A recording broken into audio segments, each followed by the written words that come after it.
Hello everyone! Welcome back to my YouTube channel, Batas with Attorney Claire Castro. Ang pag-uusapan natin ngayon ay yung mga revelations ni Pastor Kibuloy sa kanyang official statement nito lamang April 6, 2024. I-a-analyze natin yung kanyang mga sinasabi. Katulad nito.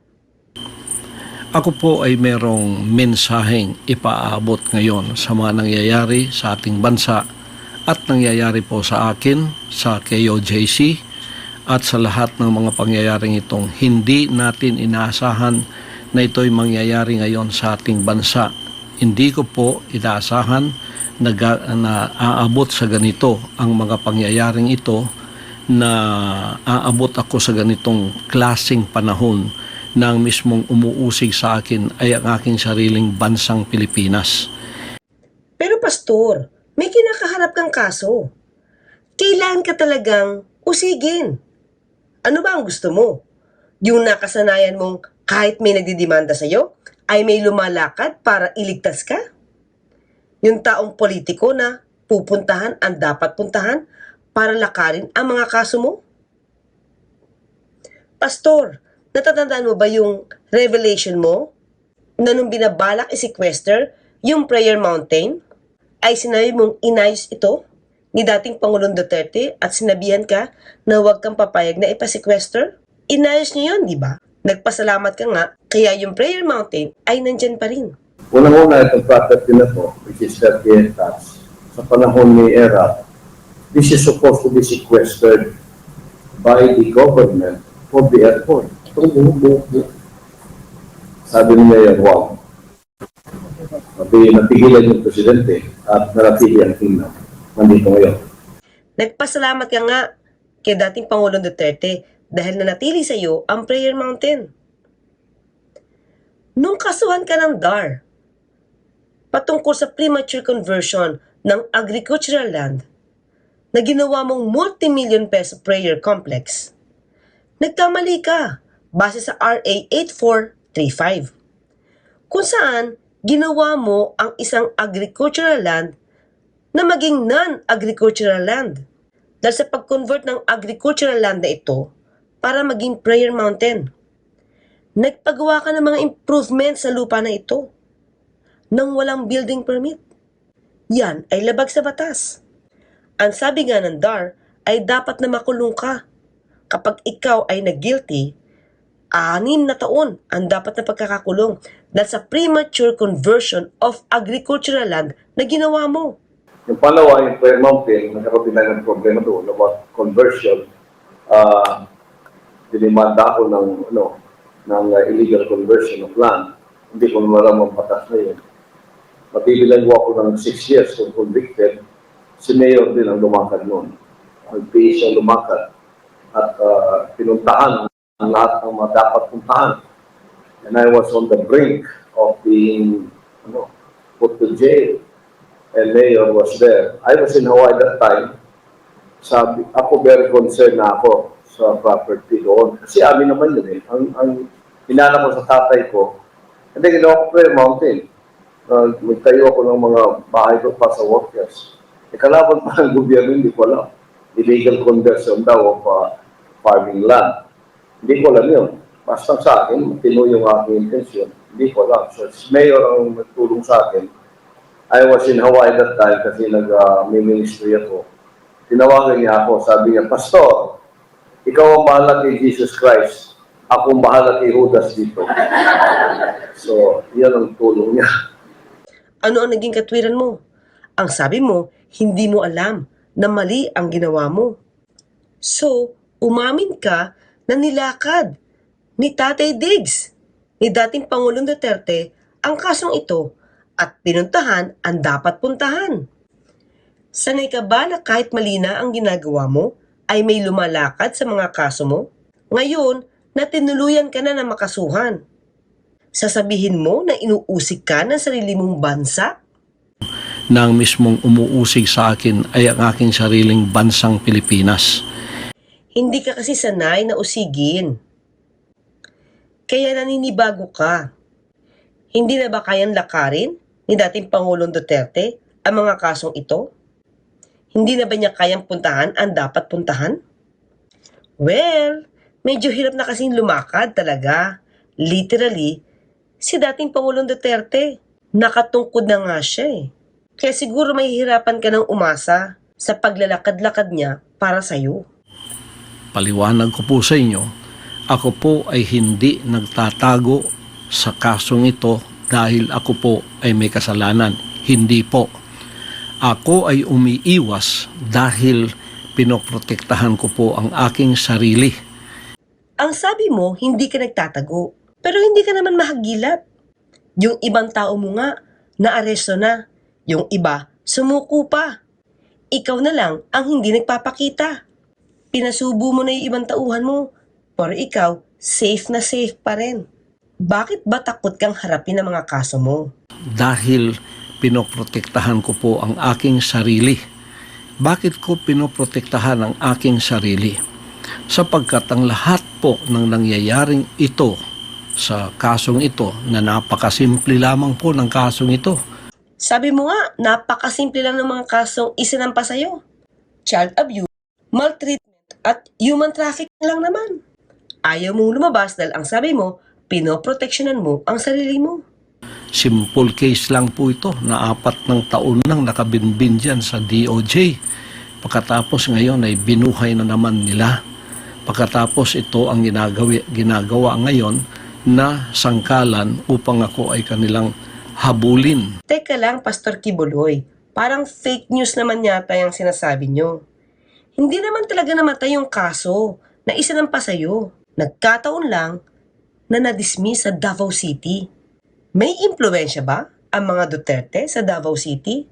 Tanong lang naman. Tandaan nyo, kahit na-dismiss ng Davao City Prosecutor's Office ang mga kasong ito naman ay inapila sa pamamagitan ng petition for review sa DOJ.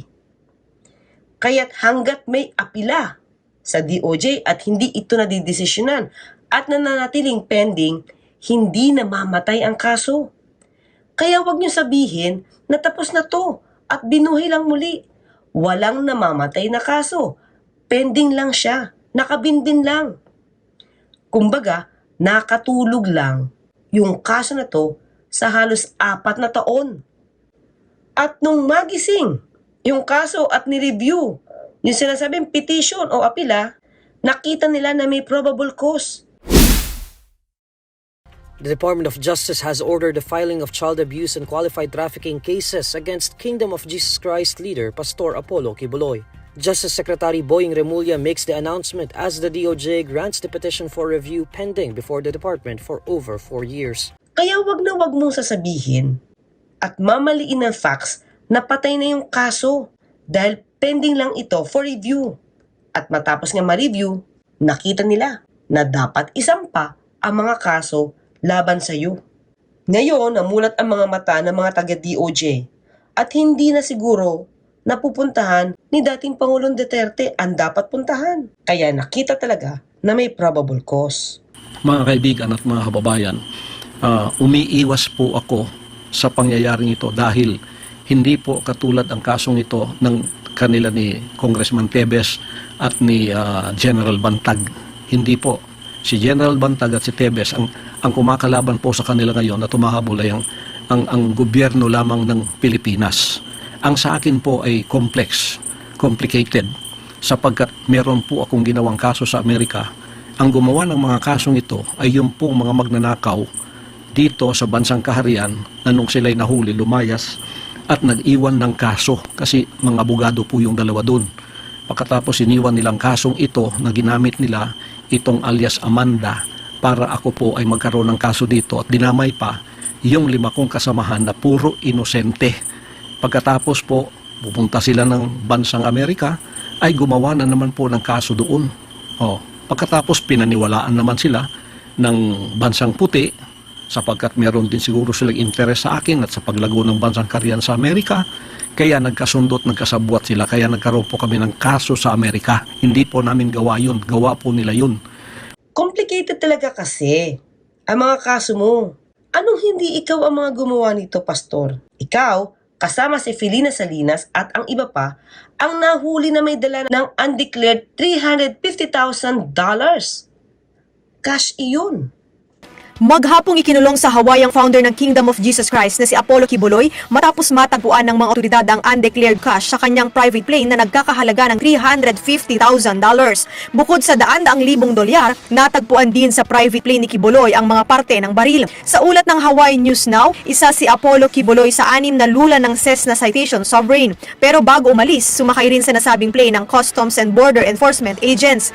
At batay sa mga dokumento sa korte, nakita nila ang undeclared cash na lahat ay $100 bills na nakatupi ng maayos at inilagay sa loob ng medyas at saka isinilid sa suitcase. Nakita rin sa loob ng private plane ni Kibuloy ang mga parte na maaring i-assemble na military-style rifles. Isiniwalat din ng isang miyembro umano ng Waipahu Church na ayaw ipabanggit ang pangalan na nagtungo sa Hawaii si Kibuloy para sa isang concert. Lulan din ang nasabing plane ng nagngangalang Felina Salinas, 47 taong gulang na mula sa Makakilo. Si Salinas lamang ang tanging US citizen na lulan ng nasabing plane. Inaresto si Salinas matapos aminin na mayroon siyang bahagi sa undeclared cash na natagpuan. Sa ilalim ng federal law, ang sino man na may dalang mahigit sa $10,000 sa labas ng bansa ay kinakailangang ideklara ito. Batay sa complaint, $40,000 lamang ang idineklara ni Salinas at hindi ang buong $350,000 na narecover. Sinampahan ng attempted bulk cash smuggling si Salinas. Si Salinas ay isang loyal supporter ni Kibuloy. Ayon kay Salinas, kukuha siya ng kanyang sariling abogado. Pansamantala rin siyang pinalaya matapos magpiyansa ng $25,000.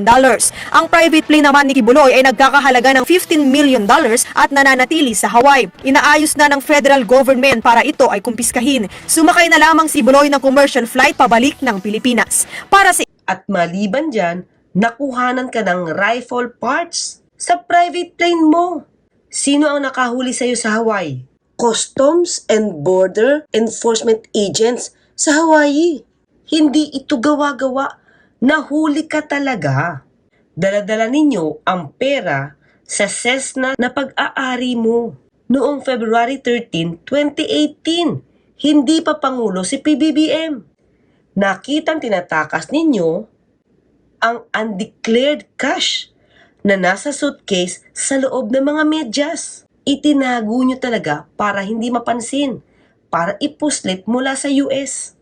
Kung wala kang balak itakas ito, bakit mo dala-dala sa suitcase ang pera na nasa loob ng mga medyas? Nadetain ka halos na isang araw.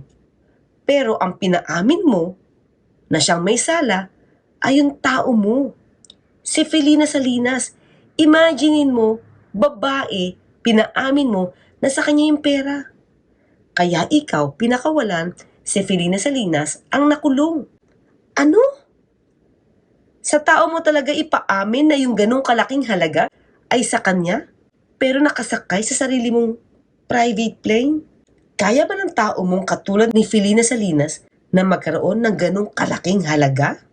May pinaamin para makaligtas si Pastor Kibuloy. May nagsakripisyo.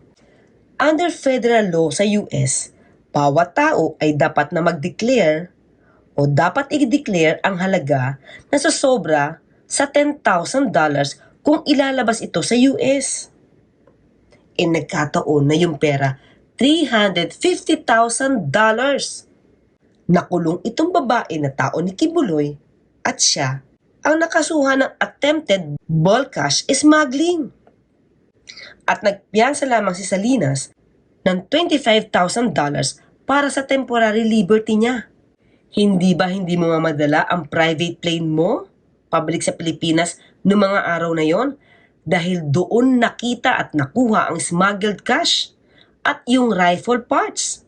Kaya anong ginawa mo? Sumakay ka sa isang commercial flight para makabalik sa Pilipinas. Pero ano ang inilabas ninyong balita? Hindi ka nakasuhan, hindi totoong nakasuhan ka sa US dahil kung may kaso ka, dapat nakakulong ka na doon. Paano ka makukulong kung mayroon kayong pinaakong ibang tao at ang sacrificial lamb niya ninyo ay itong si Felina Salinas? Siyang nakulong at siyang kailangan na magpiyansa.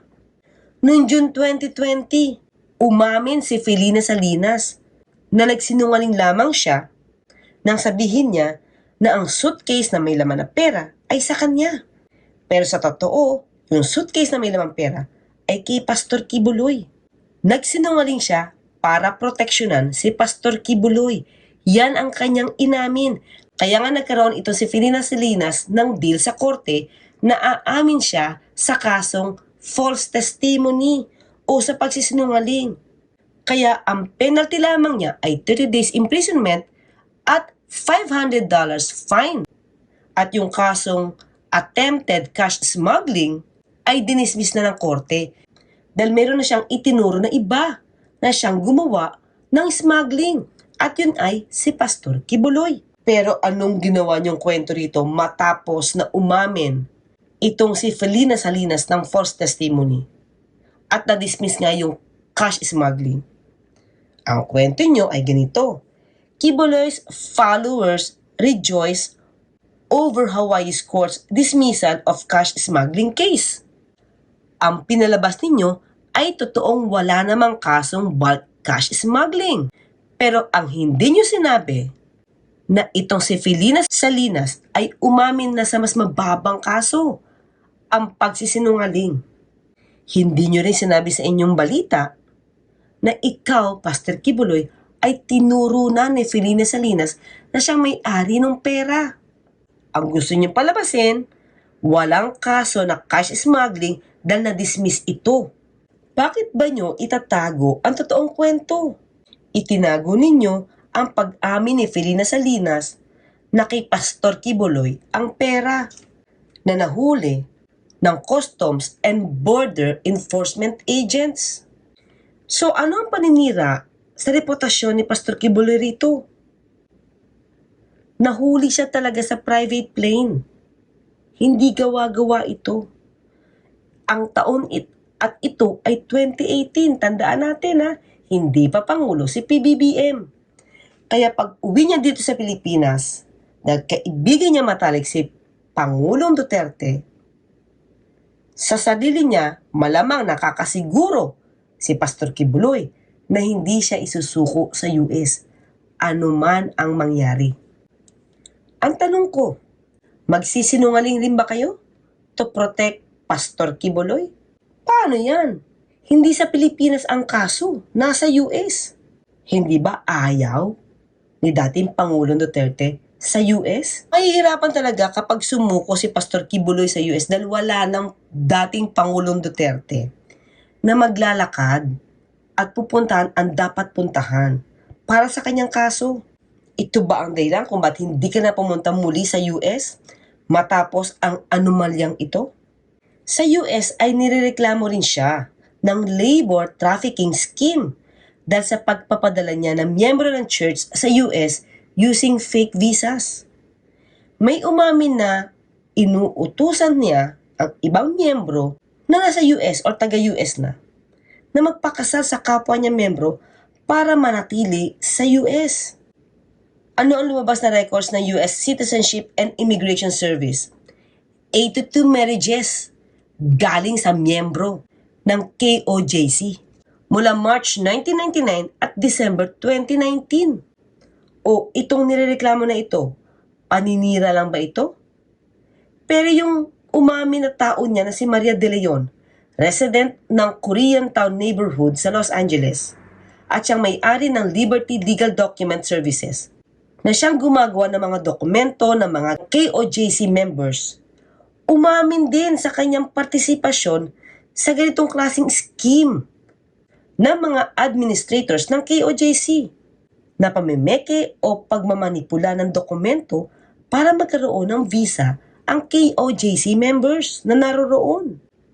Nangako ito si Maria De Leon na makikipag-cooperate sa kasong ito at sasabihin niya ang totoo kung ano ang kanya naging partisipasyon sa pagmamanipula ng visa. Umamin din siya sa pagsusumiti ng petitions for alien relative at related paperworks para sa KOJC members kahit alam niya na arrange lang yung mga kasal ng mga miyembro ng KOJC para lang magkaroon ng favorable immigration status for a spouse. Bilang executive pastor ng KOJC noong mga panahon na yon, imposible na hindi mo alam ang mga transactions na ito. Lalo pat pera na napapalimusan ng mga solicitors ninyo ang bumubuhay sa KOJC. Bakit kailangan magpalit noong December 2022 na executive pastor? kahit na makikita mo na ang mukha ng KOJC at ng SMNI ay si Pastor Kibuloy. Ito ba ay ginawa para may maituro na naman ng iba na responsable sa mga nagiging transactions ng KOJC sa Pilipinas at saka sa ibang bansa? Maaari kasing palabasin na wala na talagang kaalaman si Pastor Kibuloy sa mga nangyayari sa KOJC dahil hindi na siya ang executive pastor since 2022. So bakit kailangan siya ang ipatawag? Bakit kailangan siya ang idemanda? Samantalang iba na ang executive pastor. Katulad na lamang nung nangyari at ginawa niya sa hearing sa House. Iba na ang itinuturo niya na may kaalaman tungkol sa KOJC.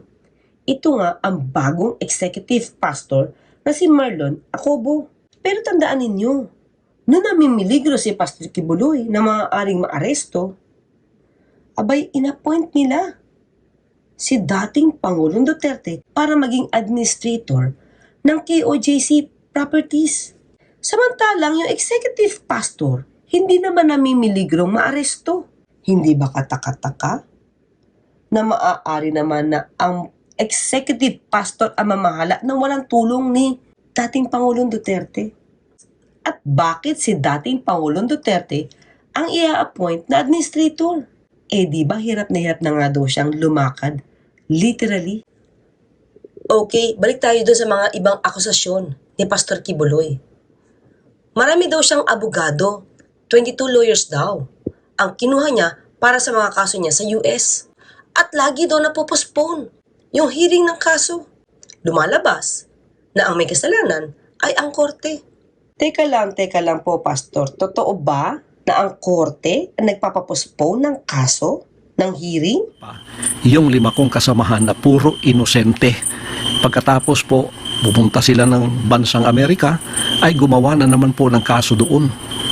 Pagkatapos pinaniwalaan naman sila ng bansang puti, sapagkat meron din siguro silang interes sa akin at sa paglago ng bansang Korean sa Amerika, kaya nagkasundot, nagkasabuat sila, kaya nagkaroon po kami ng kaso sa Amerika. Hindi po namin gawa yun, gawa po nila yun.